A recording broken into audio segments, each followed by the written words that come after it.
A game-winning three at the buzzer and the crowd's going nuts. Basketball games can change in an instant. So can your plans. That's why at United there are no change fees on flights. Because while we love a change of plans in the Warriors' favor, we don't think anyone should get charged fees for changing theirs. No change fees, ever. United, the official airline of the Golden State Warriors. Does not include basic economy unless a United waiver applies. Exceptions apply for certain international flights. The roar of the crowd. The sweet sound of a swish. Nothing beats being there live at Shea Center for the game, Warriors fans. And Ticketmaster is your official gateway to buying and selling the best seats all season long. Ticketmaster verifies every seat sold, guaranteeing that getting into the game is a layup. Be there live to defend Warriors ground this season with seats from Ticketmaster.com/Warriors. Ticketmaster, the official marketplace of the Golden State Warriors. 1 minute, your team's down 20 points. The next, they're hitting a game-winning three at the buzzer and the crowd's going nuts. Basketball games can change in an instant.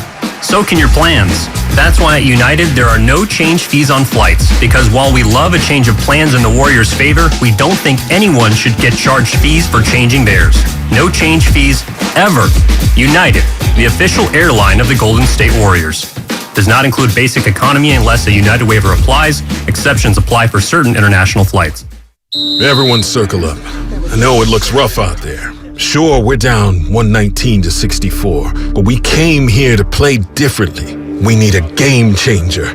Something like Ring Central, the business phone system that's more than a phone. I want you to communicate like you can talk to anyone, anywhere, all from the same app. Now get out there and play like you're using Ring Central. Ring Central. Simpler communications. The NBA is going OFF. Listen, I got all the facts to back it all up. 30 teams after one dream, 24 seconds to make magic with The Rock. 7-footers raining deep threes. 2 guards dunking and leaving you in shock. And first-year hoopers balling with ease. All that, all the time, all around the league. And the NBA isn't leaving anyone behind. The NBA season continues on ESPN, TNT, and NBA TV.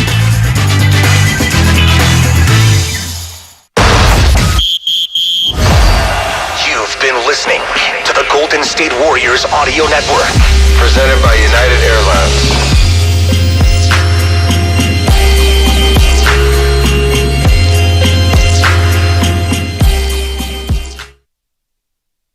This Veterans Day, Outdoor Supply Hardware is giving 20% off to retired and active military service members. Visit Osh November 11th through 13th and receive 20% off with ID. Save up to $200 on in-stock fire tables and patio heaters. Or save $100 on select Weber propane grills. Osh has great prices on in-stock holiday decor, artificial trees, lights, and inflatables. Visit 14 convenient Greater Bay Area and Central Coast Osh locations. Osh, neighbors helping neighbors.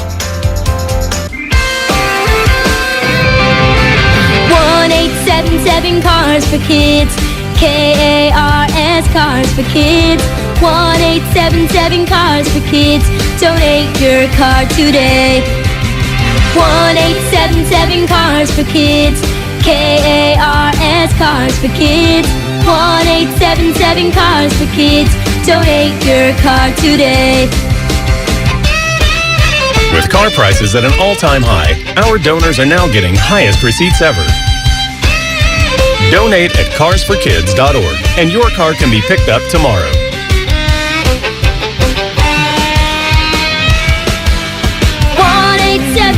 Cars for Kids. KARS Cars for Kids. 1-877 Cars for Kids. Donate your car today. Now accepting donations of land, homes, buildings, or any kind of real estate. Do you have 3 ex-wives and your current trophy wife wants a life insurance policy 3 times the size of the policies you had to purchase for your previous mistakes? If so, you need to call Big Lou at Term Provider, 800-230-2777. Big Lou is intimately familiar with your problems, and if you're 50 or 60 years old and in reasonably good health, a $1 million policy should only cost about $100 to $200 per month. Big Lou may have a solution for your previous policies as well. You may even save enough money to lighten the load on your new $1 million policy. Remember, call Big Lou. He's like you, except he's only on number 2. Call Term Provider at 800-230-2777. That's 800-230-2777 for $1 million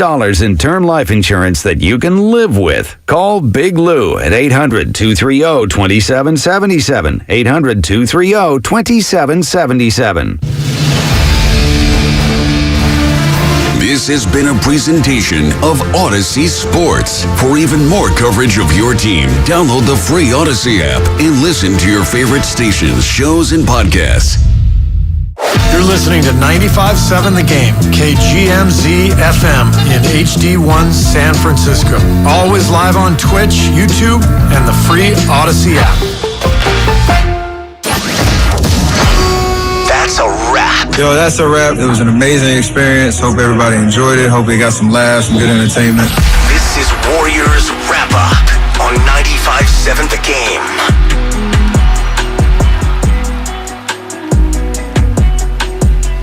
All right, welcome in. Warriors Wrap Up from Golden One Center in Sacramento. John Dickinson with you, 888-957-9570. That is the phone number to participate in the program. Give me a call, shoot me a text, 888-957-9570. The Sacramento Kings tonight beat the Golden State Warriors 122-115. So the Warriors now 5-8. The little 2-game winning streak comes to an end, and the Kings improved to 6-6.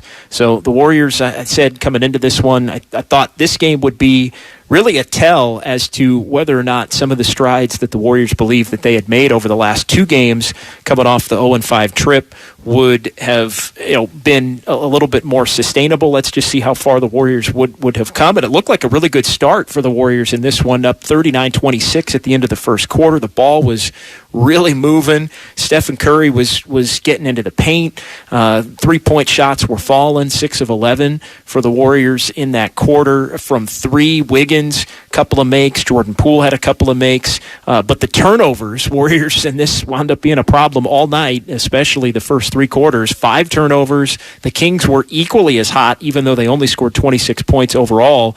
And 39-26 was a nice lead, but it felt like it maybe even could have been a little bit greater of a lead for the Warriors. And then the lead just went away quickly in the second quarter. Bench group that started the second quarter for the Warriors really struggled. A loose defensive start to that quarter, and the 15-point lead was down to 5 very quickly. It was a 25-9 run for Sacramento, and they wound up in position to have the lead, and the starters came back in with about 4 minutes to go, and the Warriors went back up by a couple, but then another run for Sacramento to end that quarter and wind up taking the lead. So from down 15, the Kings outscored the Warriors by 15 in the second, 38-23, and they actually had a halftime lead. Story of this game, and there were a lot of mini stories in this game, but 72 points given up by the Warriors in the middle 2 quarters, and the Warriors played, I thought, relatively conscientiously defensively in the first quarter, but in the second quarter, I thought that bench group really allowed the Kings to get comfortable. It allowed them to get close. It allowed them to get in a flow. And it wasn't just the 3-point shooting. It was really getting to the basket, and Domantas Sabonis started to get rolling a little bit, and the Kings got comfortable. And when you look at the first couple of matchups, the Kings have been kind of knocking on the door against the Warriors in these first 2 games, having chances after being down big in the first game to steal it late inside Chase Center. They really took it to the Warriors coming off of the road trip last Monday night, but the Warriors were able to pull a rabbit out of the hat down the stretch. It felt a little bit like the Warriors were going to be able to do that tonight, but ultimately the Kings had been rolling for too much of the ball game to where they just had answers for the Warriors, and the Warriors defensively just couldn't string enough stops together. There were too many turnovers throughout the first 3 quarters of this game. Sabonis got rolling as the Warriors got hammered by him. 26 points and 22 rebounds for Domantas Sabonis, 8 assists as well. He wound up essentially dominating this one, but some bad shots, some rushed shots for the Warriors. I thought the shot selection at times, they took 17 threes in the fourth quarter, left a little bit to be desired in moments where maybe they could have taken control against a Kings team that in certain points in the game, looked like a young team that was still trying to figure out how to win against a team that is a defending champion. But they were able to get that done. Some really nice minutes from De'Aaron Fox down the stretch. He took it over for a little bit there. Keegan Murray hit some shots. And the Warriors allowed a young team that has some pretty good scorers offensively to be able to get into a rhythm, to get comfortable, and the Warriors wound up missing a few shots as answers, and the Kings are able to finally finish the deal against the Warriors 122-115. So 888-957-9570. Warriors fall to 0-7 on the road. So you thought, hey, the Warriors wanted to get that box checked. We talked on Warriors Live about how Golden State, one of 4 teams that are an offer on the road, along with Detroit and Orlando, along with the Lakers, an offer on the road, and the Warriors can't get that box checked, and it's not going to get any easier for them as they're back home tomorrow against San Antonio. Got to try to find a way to get that one before heading on the road to take on the Phoenix Suns. So, yeah, big run to start that second quarter. Game kind of flipped in that second quarter, and the Kings in the third quarter were able to extend their lead from 2 up to 7 going to the fourth, and it was 72-52 Kings over those middle 2 quarters. Ironically, the Warriors didn't turn it over at all in the fourth quarter, but 18 turnovers is more than a game's worth in the first 3 quarters, and the Warriors had 18 going into the fourth quarter. Actually didn't turn it over at all in the fourth quarter, but the 18, again, more than enough and certainly problematic for the Warriors. 13 of the 18 in the first half. So it got better as the game went on. A couple really bad shots from Jordan Poole early in the fourth quarter, and the Kings were able to convert. They got their largest lead up to 107-98, and Steve Kerr tried to chase it. To his credit tonight, he did try to chase this one as Curry and Draymond Green both came back into the game, and the Warriors went on a run to grab a lead that it looked like they were going to be able to potentially maintain. But it was 113-110, and then the Kings an 11-2 run. They went to the free throw line after that, and just really had enough in the tank, enough scoring to wind up winning this one by that final of 122-115. So 888-957-9570. The Xfinity mobile text line is open. Couple of text messages to get to here off the top. Jaden checking in from the 415. Hey, JD, Clay is shooting too much. He's taking shots away from more efficient scorers. He's hurting the team. 6 of 16 tonight, 38%. Shooting 35% from the field this season. Fans don't want Clay taking the second most shots per game anymore. He's become an inefficient volume shooter. Rough. That is rough. And look, Clay got off to a rough start. It was a rough start and a rough finish. He hit, I think, 4 consecutive shots in the middle of the game, but it was a 2-for-7 start.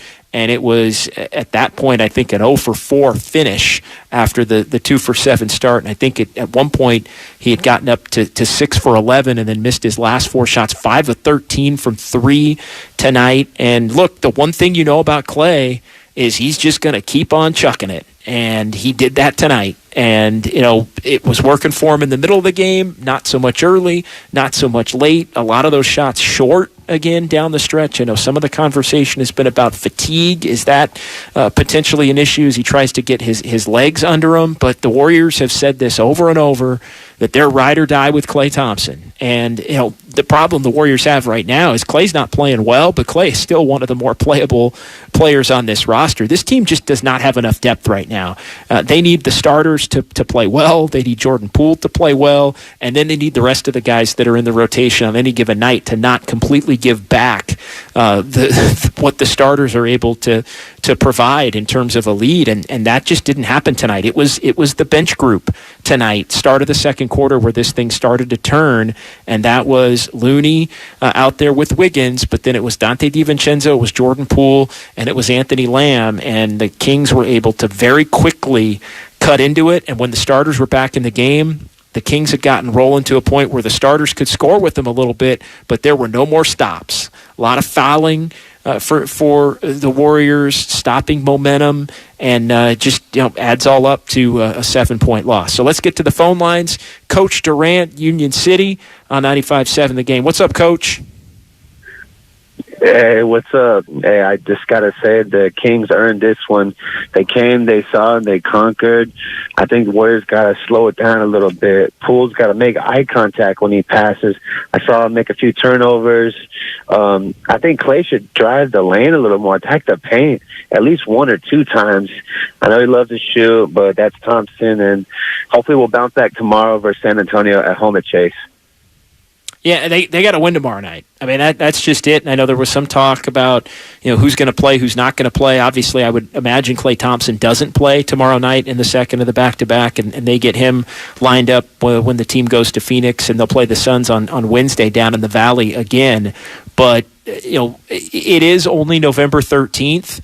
But you see now Sacramento at 6-6, and you start looking around the Western Conference standings, and the Warriors have got to start winning against some lesser teams. They didn't do it in the Eastern Conference road trip where they went 0-5 and they couldn't win in Charlotte or Detroit or Orlando. Sacramento does look like they're an improved team over what they've been for the last few years, the last decade and a half. This might be the best Kings team that Sacramento has had in the last 10 or 15 years.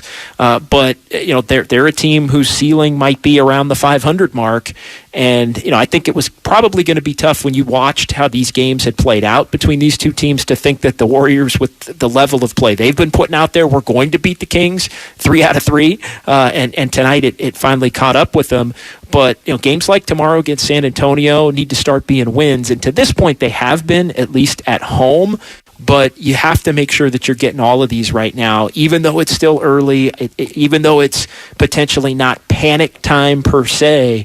You don't want to be digging a hole to get too deep below 500 to where you're finding yourself in what looks like a deep, maybe not dominant, but deeper Western Conference than we've seen over the last few years here. And just looking at the standings a little bit, Sacramento was 0-4, and they've won 6 of their last 8, and we talked about it on Warriors Live. They beat a few teams on the road that the Warriors couldn't beat on the road. And so, you look at what Portland's been able to do, 9-4, the Jazz are 10-5, Denver, Phoenix, and Memphis are right where you'd expect them to be. Dallas and the Pelicans are both teams that figure to be in the top 10. The Clippers would figure to be in the top 10 as well. And, the Warriors are right there beneath that whole group right now. I mean, the Warriors are 13th in the Western Conference right now at 5-8. Only the Lakers and the Rockets are worse. And the Warriors are healthy right now. They have Steph, they have Klay, they have Wiggins, they have Draymond, they have Kevon Looney. So to think that that's not at least a little bit alarming right now, I think you'd be fooling yourself to not think that it's a little bit alarming. And they've needed so many things to go right for them on these nights where they've been able to pull out these games. And yes, steps made defensively in the game at home against Sacramento 6 nights ago, steps made defensively against Cleveland. They look better.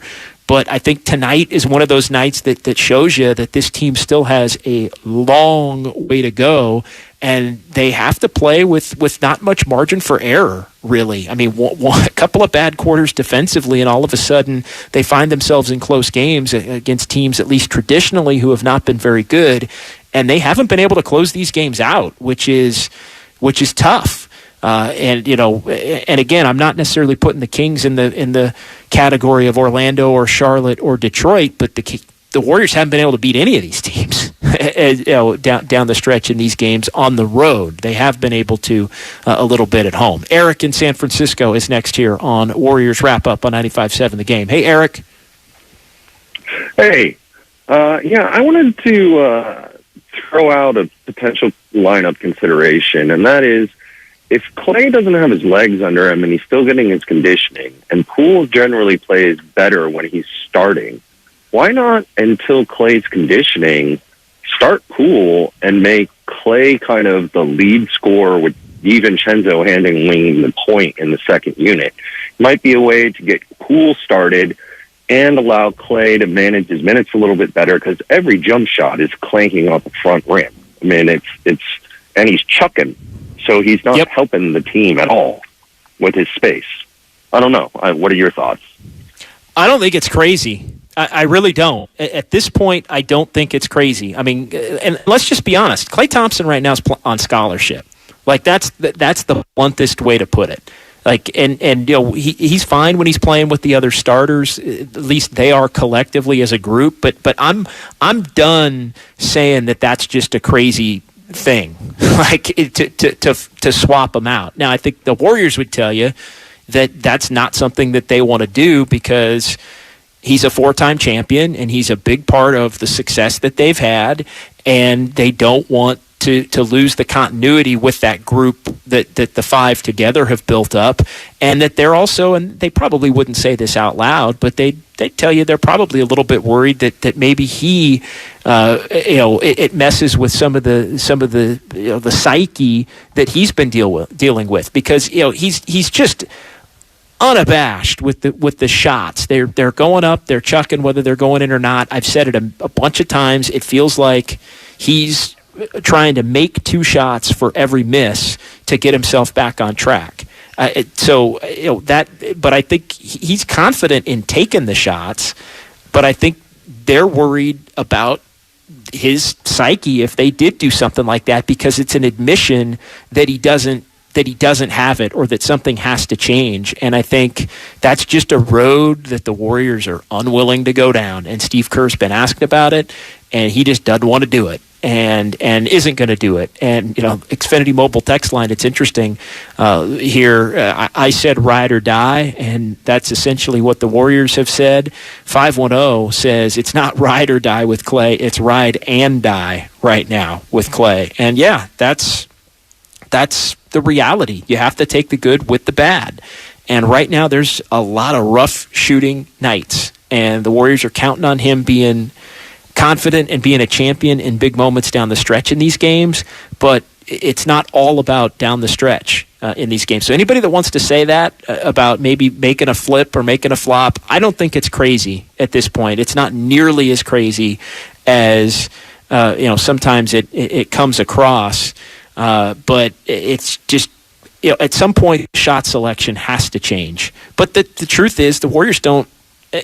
They don't have enough. They don't have enough scoring to offset some of the other deficiencies on this team. I mean, they put up 115 tonight, but the problem is when you're turning it over, even when you're shooting it well, you're getting fewer shots up, and it ended up relatively even in the final box. But it's the extra possessions that can be problematic and cause issue. So, yeah, the Warriors are going to have to figure it out. Klay's going to have to maybe take fewer shots, keep the ball moving, try and get it back, and take the great shots as opposed to the bad shots, and try to continue to work his way out of this funk that he's been in, where I think he's really grappling with the fact that he knows something isn't quite right. He's just so desperate to get it right that he's just pressing, and at some point, you just have to accept the fact that you got to just let it happen. You got to just play the game the right way and let it happen. I feel right now he's not playing the game the right way. He's playing the game like he used to, as far as shooting himself out of it and hunting shots. And right now that's not good enough. It's not working, because those shots are not just going in like eventually they would go in over previous years of his career. We'll pause here. 888-957-9570. Phone lines open. We'll get to more phone calls. We'll hear from Steve Kerr, Kevon Looney, and others from inside the Warriors locker room here in Sacramento as the Kings beat the Warriors tonight 122-115, and you heard it right here on 95.7 The Game. Hi there, I'm your host, Dog, filling in for the human who's normally here and bringing you the smells and sounds of the holidays, courtesy of Beggin' Dog Treats. We wish you a beggin' Christmas. We wish you a beggin' Christmas. Dog rest ye merry Doberman, let beggin' you acquire. Deck the halls with strips of beggin'. Arf, arf, arf, arf, arf, arf, arf, arf. Remember, for bacon-loving dog excitement this holiday, it's Beggin'!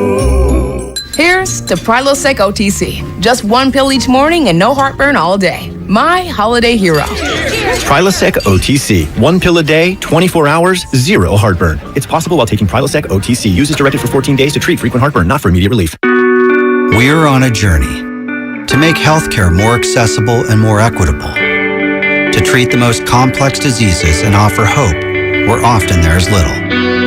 To provide better care to more people across the Bay Area. We are more than a hospital, more than a university, beyond science and technology. We are the people of UCSF. UCSF Health, redefining possible. This Veterans Day, Outdoor Supply Hardware is giving 20% off to retired and active military service members. Visit Osh November 11th through 13th and receive 20% off with ID. Save up to $200 on in-stock fire tables and patio heaters. Or save $100 on select Weber propane grills. Osh has great prices on in-stock holiday decor, artificial trees, lights, and inflatables. Visit 14 convenient Greater Bay Area and Central Coast Osh locations. Osh, neighbors helping neighbors. Let me guess. Unknown caller? You could reduce the number of unwanted calls and emails with online privacy protection. The latest innovation from Discover will help regularly remove your personal info, like your name and address, from 10 popular people search websites that could sell your data. And we'll do it for free. Activate in the Discover app. See terms and learn more at discover.com/online privacy protection. When back to the office means back in traffic. We unfortunately have a really bad situation going on in Hayward. You can rely on your Northern California Honda Dealers Traffic Center. Traffic is still jammed from Whipple, but I can see it starting to improve now that you have... From your traffic leader, KCBS. Diabetes, high blood pressure, anxiety meds, everyone's on them. If you're a 50-year-old male, maybe a bit porky, and you may even have type 2 diabetes, $1 million of term insurance may only cost you about $200 a month. Call Term Provider. Speak with Big Lou at 800-230-2777. Big Lou will find a term life policy for you even if you have type 2 diabetes, are overweight, or have high blood pressure. Term Provider has helped thousands of people like you who think they can't afford term life insurance. To buy $1 million of affordable term life for you, all you need to do is call Big Lou at 800-230-2777. Lou will make sure the scales are tipped in your favor. Call 800-230-2777. Big Lou will answer your call and work to fit you into a term life policy that you can afford. Remember, Big Lou's like you. He's on meds, too. Call 800-230-2777. 800-230-2777. Attention, guys. By now, you should know that when it comes to male enhancement pills, most of these contain the same ingredients that are repackaged over and over again. Why take the same old when you can perform in the bedroom with confidence at the highest level? That's why Noxitril needs to be on your bedstand. If you thought that the little blue pill works well, wait till you try Noxitril. It's like Viagra on steroids. Thousands of men each week have switched from that prescription blue pill to Noxitril. That's because Noxitril is automatic. No need to worry anymore. When it's time to perform, we've got this. Explosive results you can count on with no side effects, no stuffy nose. We want every man to try Noxitril, so call now and take advantage of our special free bottle offer today. Oh, and as a reminder, please use the Noxitril dose as directed. It's that strong. Call right now and get your free supply. Call 800-486-1608. That's 800-486-1608. It's like Viagra on steroids. Improve your sex life with your free supply. Call 800-486-1608. That's 1-800-486-1608. With energy bills as high as they are, proper weatherproofing is essential. If you're working with a client to upgrade or build a new home, be sure to visit Golden State. They partner with respected brands such as Owens Corning, James Hardie, and Boral Siding. They're a great option for a comfortable home with lower energy bills. Start at GoldenStateLumber.com. Building better in the Bay Area since 1954. Golden State. When you succeed, we succeed. Qatar, here we come. Christian's travel agency has one goal. Talk to you soon. The world's biggest soccer tourney. The hotel is 7 miles from the stadium. Are you serious? Did you email the transportation company? Now he needs an Arabic interpreter on his roster. I don't speak it either. Indeed can help him hire great people fast. I need Indeed. Indeed you do. You can schedule and conduct virtual interviews all from your employer dashboard. Visit Indeed.com/credit and get $75 towards your first sponsored job. Terms and conditions apply. At the Home Depot, we have Black Friday savings all through November. And with that comes a joyful holiday bustle that we just love to hear. Although we also love the sound that comes after the holidays, when people put their new tools to use. In fact, we love it so much. When you buy select Milwaukee M18 kits, you'll get an extra tool for free. So after you're done filling the air with holiday magic, you can fill it with the sounds of doing. The Home Depot. How doers get more done.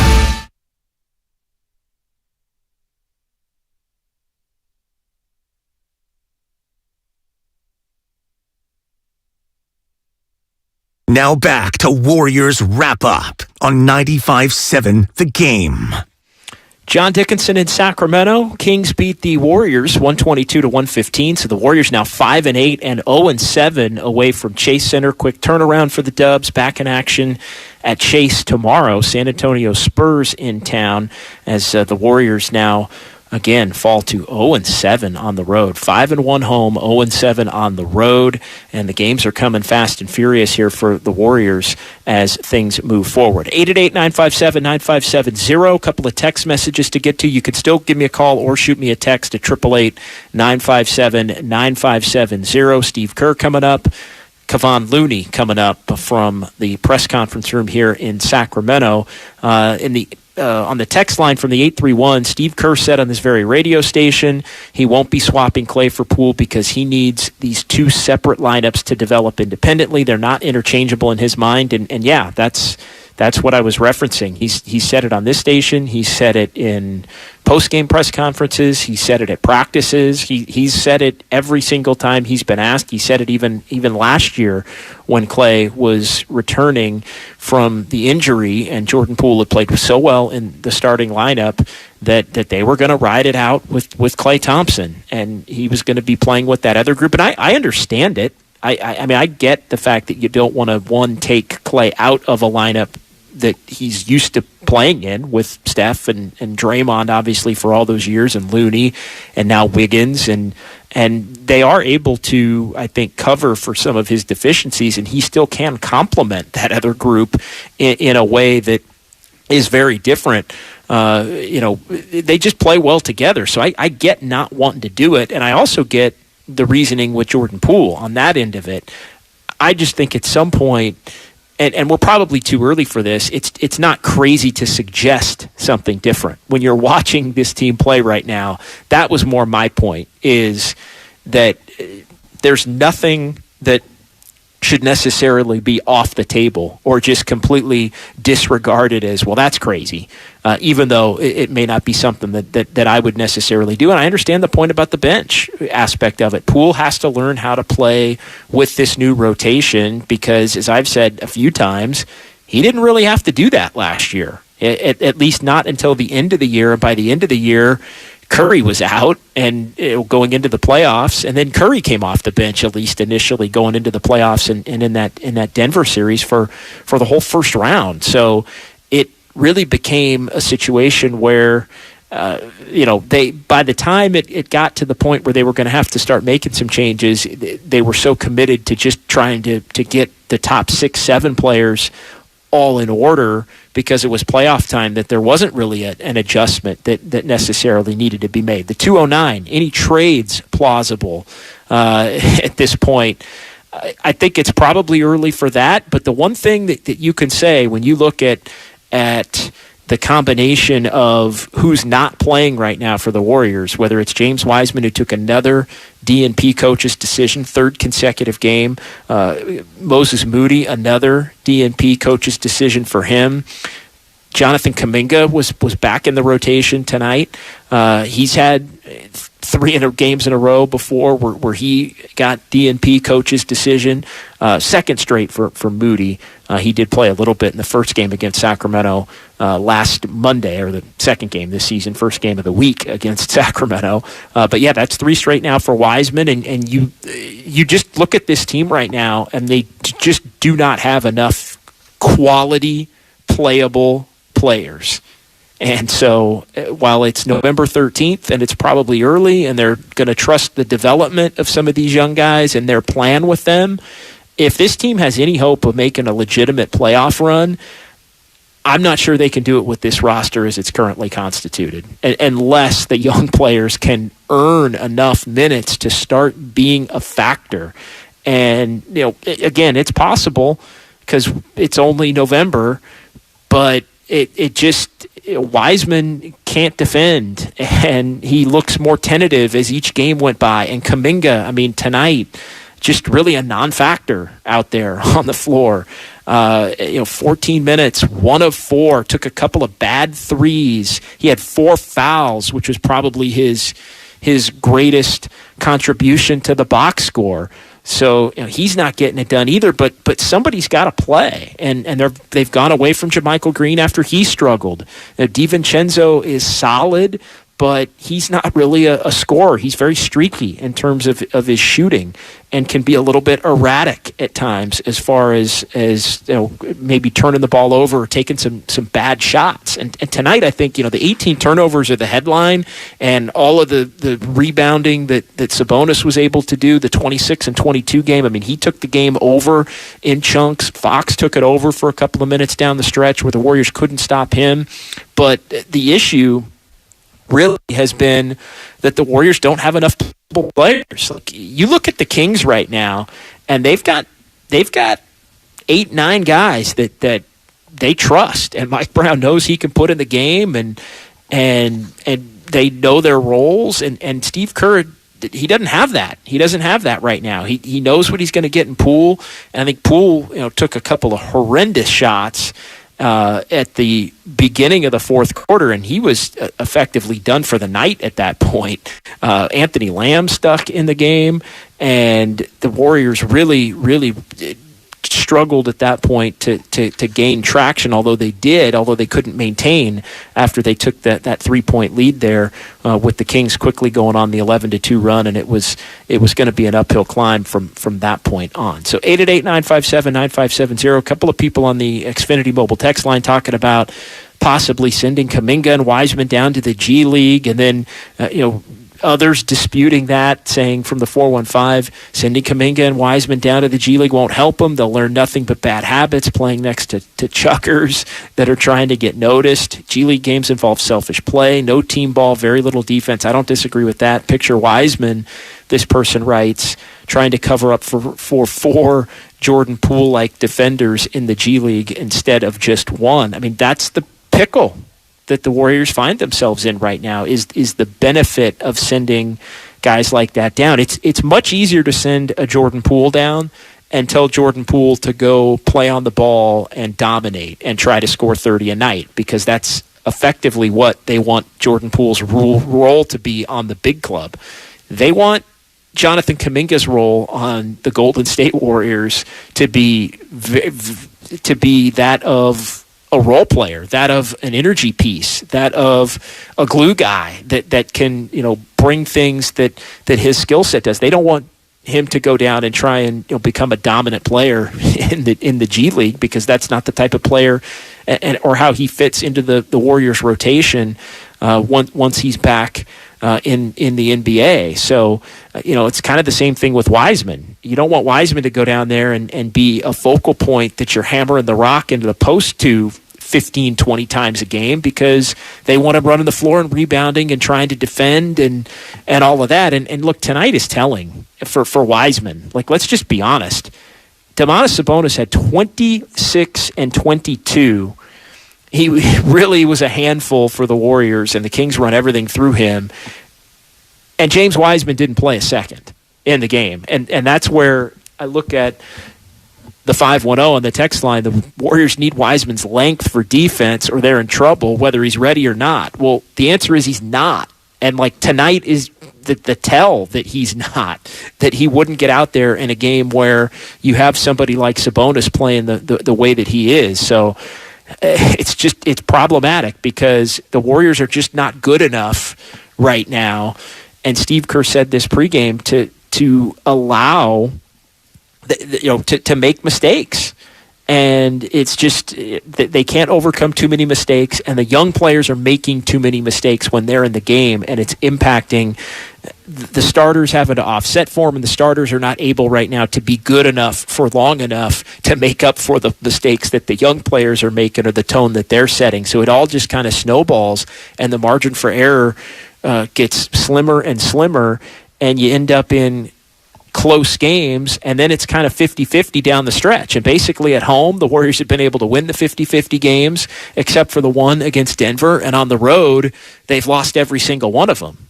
Whether it's tonight where they were in it in the closing 4 or 5 minutes, whether it was the game in Orlando that got close and they ultimately dropped it by 1, or Charlotte, any one of these games, Miami down the stretch there, and so it becomes flip a coin. And the Warriors have come up on the wrong side here in each of these road games, as much as they've come up on the right side in the games that have been played at Chase Center. 888-957-9570. Let's go ahead and hear from Steve Kerr as he met with the media here in Sacramento.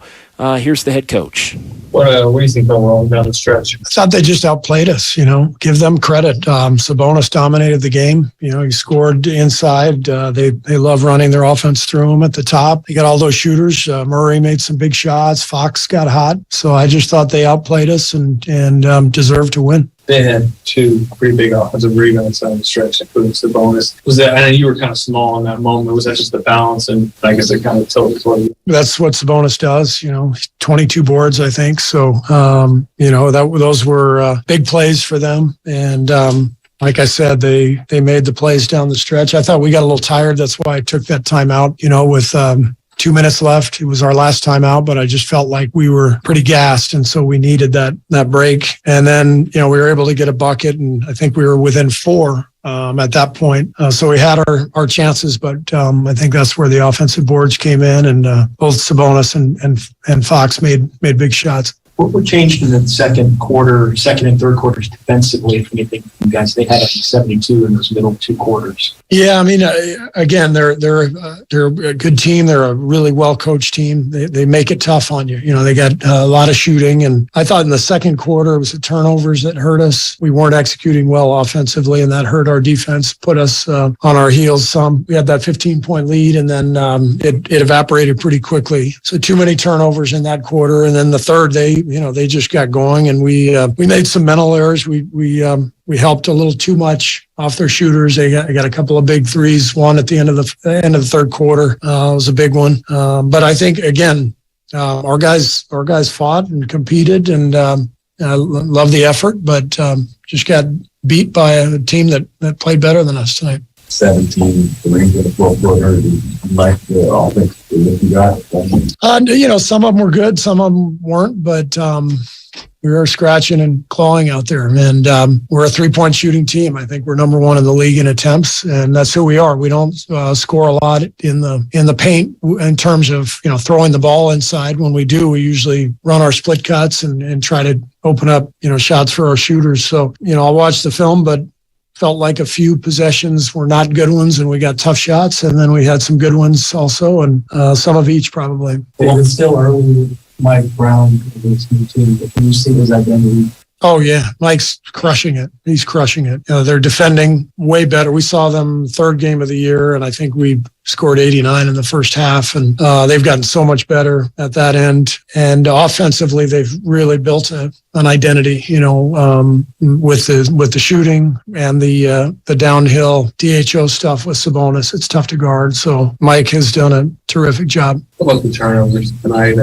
I think you might have not had any in the fourth, but I think you had 18 in the first. 13 in the first half. They didn't score a ton off of the turnovers, but those are plays we don't get a shot at the rim, and we're not executing very well. And so that we got to continue to work on that. We're still searching and playing different combinations, and it's not easy for guys to play in different combinations and not be able to build a rhythm, and that's what we're trying to get to this season. So I thought we had guys who came off the bench and played pretty well, but we just couldn't kind of string together a really good period of time where we executed at both ends. With the turnovers, you can kind of find those combinations, and connectivity is the biggest key so far with the turnovers. We've always been a high turnover team, even winning championships. We've been a team that turns it over, but there's kind of a time and a place for some. You accept some, and then others you got to clean up. And so we'll continue to work on that. Instead of throwing 7 on the road, what particularly the change, I guess, when you're not home to be able to put out these tight road games? Hey, you got to play better on the road. You got to lock up defensively and execute on offense, and we just haven't done that. No, they have not done that to this point. There's Steve Kerr post-game, too many turnovers. And again, I think as much as the turnovers, and the turnovers were the big problem in the first half in particular, 13 in the first half. It wound up being 18 through three quarters. But I thought at times when the Warriors could have taken control of the game and maybe grabbed bigger leads, especially in that fourth quarter, just a couple of really bad shots that wound up going back the other way, and the Kings were able to convert because they were in a rhythm offensively, and then it just gave them momentum that they were able to ride down the stretch, and confidence that they were going to be able to pull this game out. Shooting 43% from three will also do that, and the Kings did that tonight, and really all night the Kings were shooting the three ball. Warriors wound up getting out. Both teams made 16, but the Kings made 16 of 37. The Warriors made 16 of 47. So the Warriors shot 34% from three. The Kings ended up shooting 43% from three, even though the makes were the same tonight. And it felt like the Kings were going to the free throw line all night long. A lot of those in the first half, 9 of 12. Were the Kings in the first half, but the Warriors actually ended up outscoring the Kings from the free throw line tonight, 15-12. But Sabonis was having his way really against the Warriors in the paint. Kings outscored Golden State 52-46 in the paint, and it felt like Fox in big moments could get whatever shot he wanted as well down the stretch. He had that little flurry there toward the end. Hit a three at the buzzer for the shot clock going off after he had hit a layup to pull the Kings to within one. Draymond had a layup to put him up 113-110, and then Fox had the little mini takeover right there. Had a quick drive back after the Draymond layup. Curry missed a three. Fox hit a three at the shot clock buzzer. That gave the Kings the lead that they would not relinquish after Anthony Lamb took a bad shot three, 117-113. Fox ran it back the other way, and then Wiggins missed a quick three. Sabonis ended up getting the putback, and it was 119-113, and that was pretty much it. Wiggins made it 119-115. Harrison Barnes answered that right back, and then it was the Clay clank fest from there as he finished the ball game struggling and 6 of 16 overall. So 888-957-9570. Let's go ahead and hear a couple of minutes of Kevon Looney tonight as he met with the media following this one. What did you kind of see in that second quarter that kind of shift the momentum in Sacramento? We had a lot of turnovers. They are already great in transition. It's a tough team to stop when they get in transition, and we just get them a lot of turnovers. They got the offense got the floor on the guys. They got to see the ball go in. So that was probably the biggest difference in that second quarter. Those are early stepping on the road. What do you think it's like making it so challenging for you to score up these games?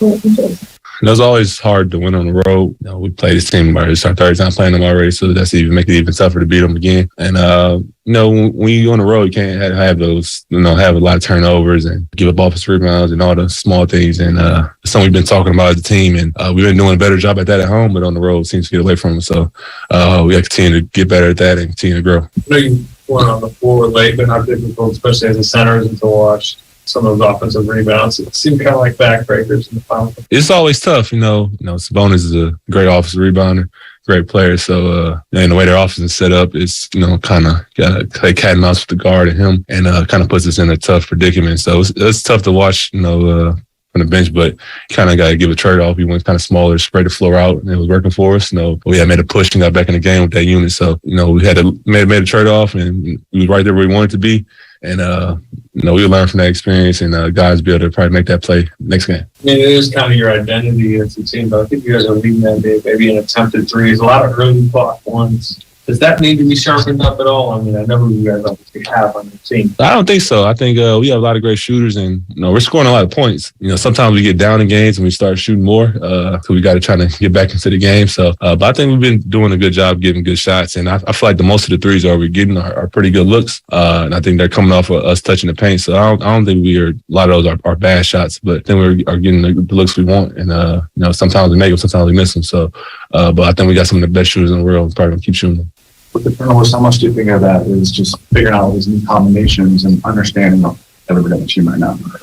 I think that plays in a little bit into it, but I think most of it is just us not being sharp with the ball, us, not knowing what we're in our offense, just lack of communication sometimes. And we always been a pretty high turnover team, and but today I know I had a few of them offensive fouls and a travel here and there. So we just got to be more sharp, a little bit more focused on with the turnovers.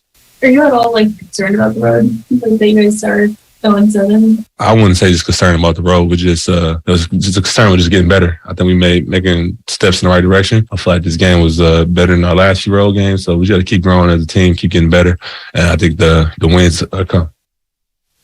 Yeah, really not a lot differently. I thought from the last couple of road games. I mean, you throw the game in New Orleans out, which was the Warriors' last road game, going back, a week ago Friday, so 9 nights ago, and that was the game that was the developmental game. I thought this game was actually pretty similar to some of the other road games, where the defense just wasn't there. They were fouling a lot at different points. There were too many turnovers at different points, and it was almost as if the game had a pickup game feel to me from the first quarter on. I thought the Warriors played a really buttoned-up first quarter. They were up 39-26 going into the second, and then it was as if at that point it was just going to be coast time, like win the game with the offense, try and score 125 or 130, which had worked against the Warriors or against the Kings in a couple of different games. I mean, they scored 89 in the first half against Sacramento going back 3 weeks ago tonight at Chase Center before the Kings came all the way back, and eventually Sacramento won, or the Warriors won that game 130-125. But no, it felt like they let Sacramento get on a roll, and then the Kings are a good offensive team. They have a shooting on this team. They have Sabonis and Fox, who run a two-man game a lot of the time, and they throw it to Sabonis, as Steve Kerr mentioned, and hand it off to other players and move around that way. And this is a better put together team than some of the previous iterations that the Kings have had, to be sure,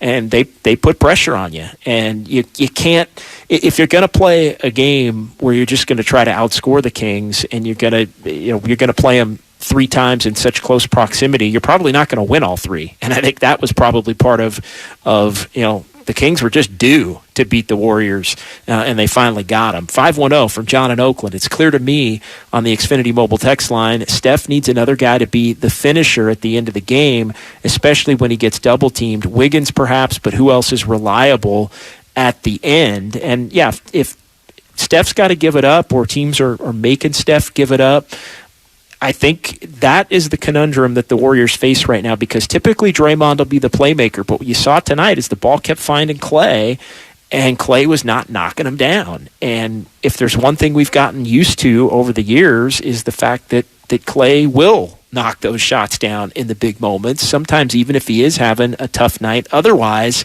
and that just has not as consistently been the case, and he's getting some of the shots that maybe you would want to go to an Andrew Wiggins, who wound up 10 of 18 in the game tonight, and 7 of 9 from 2.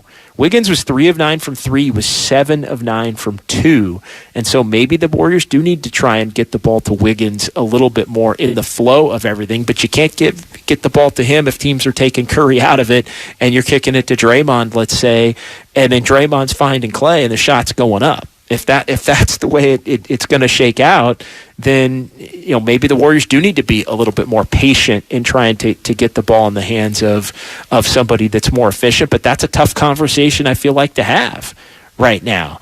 And also the Warriors play in an open system where the shot is the shot. You're going to get a good shot for somebody, and they've for years had a bunch of players that they could trust late in the game. Now it is a little bit different. At least it feels a little bit different, but Clay is playing as if he's still the guy that he used to be. And so that makes it, I think, all the more problematic when he's not hitting shots that everybody's used to seeing him be able to make. One other one from Rich Ray in the 510. Warriors used to hold teams under 100 points, night in, night out. What happened? Well, I think that's where it's the combination of the young players and the new players is part of it. The other part of it is there's just a lot of nights where I think the regulars are, and the guys that have been here, the championship core, that those guys want to coast. And, it's championship hangover. And it's less attention to the defensive end for fewer minutes in the game. And some of it probably is age as well.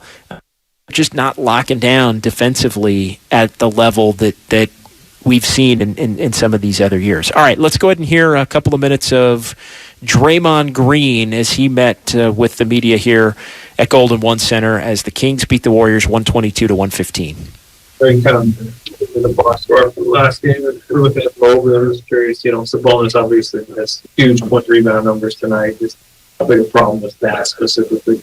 I thought it was a big problem. He played very well. I think we allowed him to get downhill too much, but we weren't stopping the ball on those handoffs. So he's just rolling to a free side. It's tough to guard. So I think that was the results of quite a few things on the defensive end for us that we could have cleaned up. You guys are now 0-7 on the road. What does that say to those guys?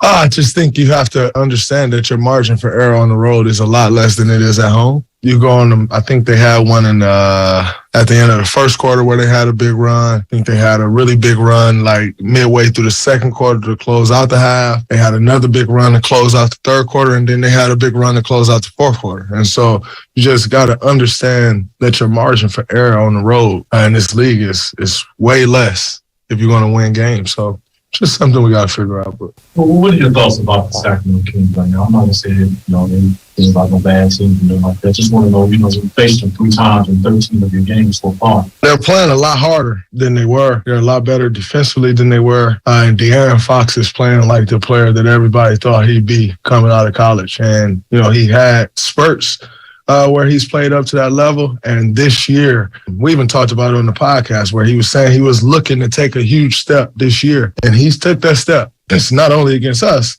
He's playing great basketball across the board. And when you're getting your point guard playing that type of ball, everybody else falls in line. And, so he's doing a great job leading this group. And, Mike's doing a great job coaching this group. But, they're coming along. It's good to see. With margin for error, how much of that has to do with kind of figuring out these rotations and still figuring out who you guys are as a full team right now? The rotations are coming together. But we're still growing as a team. And so regardless of who you play, those units have to grow together. And I think we are. It's getting better, but just got to keep improving. You guys are taking a lot of early clock threes. I think you might lead them game, attempted threes. Obviously, you guys employ who you employ, but is it too much at times, you think? No, we've been winning championships like that for a long time. I'm not going to say it's too much now. We've shot a lot of threes, shot a lot of jump shots since I've been here. So, no, I don't think it's too much. I think, can we get some better looks? Of course. There are times throughout the game where we could slow it down and get some better looks. But overall, our shooters are going to shoot, and that's just what it is. Right. Each year, when you guys on a legitimate title run, you always have challenges. And this one is trying to figure out the second unit and implement young guys. How would you quantify this challenge compared to other season challenges when you quantify this? It's different. I think it's a lot different. For the most part, coming off the bench, we've had kind of an elder statesman, if you will, and that'll come off the bench, kind of slow things down, right the ship. It's different now. You come off the bench, and the reality is the first guy you come off the bench with is usually JP, and JP is a 6 starter, and so that's a different feel. And I think when you're starting to get more guys in there and it's turning into the second unit as opposed to more of the first unit guys, whereas it used to be a kind of a different offense, if you will, it's more like the same. And I think we have to figure that out. In that second unit and understand that, what you're accustomed to is Steph go out the game and the whole offense changes and it's more sets. But with Jordan, it's still going to be more of the same as you get with Steph. And I think guys have to really adjust to that. And it's taking some time to adjust to that because for the majority of those guys, they don't play a ton with Steph. So they don't really understand that. Whereas opposed to when Jordan comes in with us, we've played with Steph for so long. We understand the randomness of it. I think that group has to start understanding the randomness of it. But, that, like I said, that takes time. Draymond, I know you talked on your pod with Fox about Keegan Murray's a fellow Big Ten guy. What's your thoughts on him? I know he got a 5-3 set. He can play. I'm not just going to say he can shoot the basketball. I know that's what people are trying to just make him out to be, is just a shooter. He can play. He can shoot the ball. He can post. He can put the ball on the floor. He can get to the paint and finish. He understands the game. He does. He looked like he's been out there for 6-7 years already. Really like the pick. He's been continuing to grow this year, and he's not gunshot off. He led them tonight in plus 16. So really, really, really good basketball player. Second straight game for Jordan having 18 points. He seemed like really decisive with the ball. What's the biggest difference that you noticed there? He has definitely been more decisive, but, like I said before, he's figuring out his role as well, figuring out different coverages and stuff that he's seeing now. And, the different types of defenders that he's seeing now. He's starting to become more accustomed to that. And so JP's starting to play better, which ultimately is good for us. And, we'll start putting it all together. Yeah, two better games consecutively now for Poole with the 18 tonight, and more decisive, and looked like he was really feeling it there. In particular, in the first half, he was really rolling, but all in all, not enough for the Warriors. Interesting, Draymond saying he thinks that the rotation is coming along. We'll see. I think Steve Kerr's really searching right now still, and while Anthony Lamb's been a bigger part of things as of late, Kuminga was in there tonight. DiVincenzo is going to be in there as long as he's healthy, along with Jordan Poole. I think the one thing that could really help this Warriors team would be if any of these young players, Kuminga or Moody or Wiseman, can just be trustable enough to be out there for a few minutes. Kuminga was not good tonight at all in his 14 minutes, and that's not to put it on him.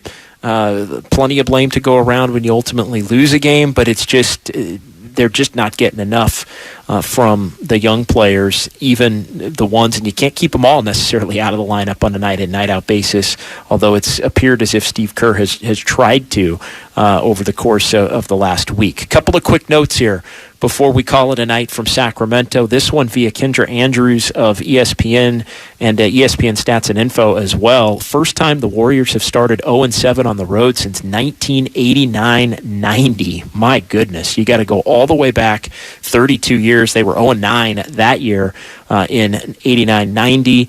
They're the first defending champion to lose 7 straight road games at any point in a season since the 2011-12 Dallas Mavericks did that, coming off of the lockout in 2011 after the Mavs won the championship in that 2010-2011 season. So a lot of disappointment. I know Steph Curry said it post-game, it's pretty disappointing to be 0-7 for sure, and the Warriors' next opportunity to get it done on the road is not going to be an easy one. It's going to be another one of these rematch games as the Warriors are going to play in Phoenix for a second time in the first couple of weeks here of the season. Curry was asked post-game in his press conference if he's going to play tomorrow on the second of a back-to-back. He said, absolutely, I'll see you there. Curry typically doesn't sit second of back-to-backs, especially at home. And here's the other thing, as far as some of the veterans go, I think the narrative has gotten a little bit twisted on the Warriors and the rest. It's they're going to pick their spots, I think, for rest, and Klay's kind of in his own category because, and Steve Kerr mentioned this a week ago, that Klay is at a point where maybe he doesn't play any back-to-backs, considering the injuries that he's coming off of these last couple of years. So I can understand, all right, Klay played tonight, he's not going to play tomorrow in all likelihood. But as far as Curry, the Warriors just play, they've had 2 games in the last 9 nights before tonight. So, I mean, and Curry didn't play in the last game before that stretch. There were a couple of days off, and they played the Kings, and they had 3 days off, they played the Cavs. Like, the rest of the guys are going to probably be playing unless it's 6 and 8 nights, some kind of combination like that, 5 and 7, some kind of combination. 6 and 9 is probably more likely. They don't really do 6 and 8 anymore. But yeah, 6 and 9 nights, 7 and 10 nights, something like that. 5 and 7 nights, as we saw at the back end of that road trip. For the most part, Steph, I think, is going to be playing in a lot of these back-to-backs, and the Warriors need him to be playing in a lot of these back-to-backs, as well as Draymond and Wiggins and Looney and these others, because right now they're fighting to try and prevent themselves from really digging a hole And that's what makes tomorrow night's game, I think, all the more important now as this team sits at 5-8. You got to get tomorrow against San Antonio at home before you head to Phoenix, and then things start really getting rolling as far as games coming on an every other day basis. So that'll do it for tonight. Quick turnaround for the Warriors, quick turnaround for me. Keep it locked here, 95.7 The Game all day long. Tomorrow I'll be back at 6 o'clock from Chase with Warriors Live. Warriors and the Spurs going at it from downtown San Francisco, and then I'll be back after the ball game as well. We'll have Warriors wrap up before the Dubs head to Phoenix and another battle against the Suns. Thanks to Sterling Bennett in our San Francisco studios, as well as everybody else cutting up highlights and post-game sound. Tremendous job by everybody. Again, I'll be back tomorrow. Kings beat the Warriors tonight, 122-115, and you heard it right here on 95.7 The Game. Good night. It's Thursday night, and you're grabbing drinks with some friends. Started off with a pitcher for the table, which quickly becomes two. There's pool. And there's the photo booth. All right, everybody squeeze in. Say cheese. Followed naturally by an order of wings. And another. Can we get some extra ranch sauce? Then there's the ceremonial nightcap. So what are we doing this weekend? And lastly, it's back to the car, which, if you're buzzed,